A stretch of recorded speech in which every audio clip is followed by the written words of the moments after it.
Well, here we are at, let's see, here's 28, here's 27. So obviously we got the flat work formed up.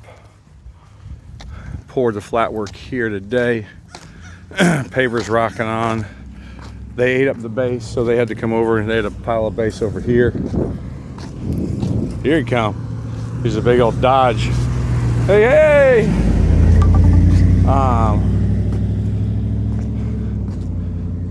Anyway, had the first closing today.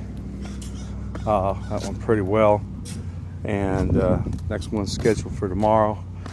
A number of you, the first few units there, I've already reached out to you to send emails about our pre-close and closing walks. Now remember, the closing walk doesn't mean we're closing. The walk will happen. The walk will happen. We'll find out if your punch list is 100% done. Right, Ben? All right. I didn't have, I have in my cooler, I didn't have enough water for all the guys, but I gave the rest of what I had. I had 2 Cokes and water to give out. Let's give a stroll over this way. Another thing about this job that I love, it does not happen a lot, but when it does, I just reminds me how grateful I am to be able to do what I do. There's a supervisor of a trade, and he drove by and says, "Jamie, I need to talk to you." And I was like, "Oh no, would I screw up something that he couldn't, his guys couldn't come in and work on, or what did I do wrong, you know?" So he finished checking on a couple things. He came up to me and he said, "Hey man, I think my marriage is over." And now what I mean to say, why is that so important to me? Why didn't he tell his best friend? Why didn't he call his mom and dad? He came to me. And I want to be that guy. I want to be that guy for these guys. I want to be the one they can talk to. I'll never judge them. To have someone have that much confidence in you that they can get a straight answer.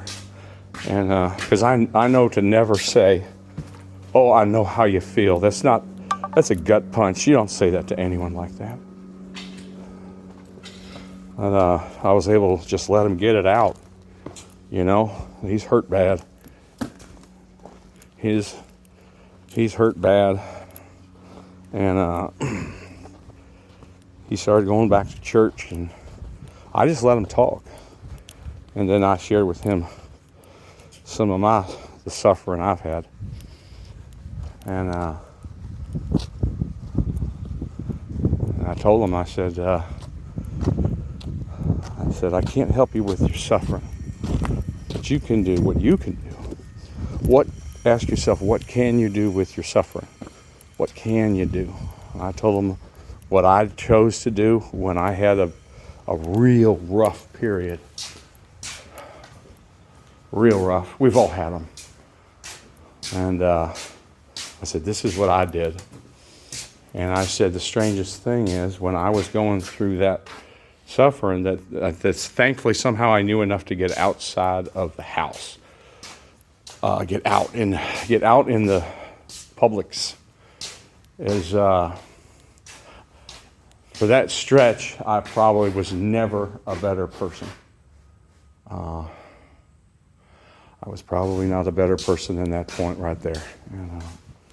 So he had to get going there, but he gave me a big hug, and I want to be that guy for these. And I try to let them know, come to me with anything. Come to me with anything you got. I'll do everything I can to help you. And so I'm very blessed. And, it's been said about me a lot by my dad. He says, you make your profession your vocation. And I says, I didn't plan on doing that, but this is certainly how I feel. I need these guys so bad for me, and boy, does it make me feel good when they need me. Pay it back. Anyway, life is good.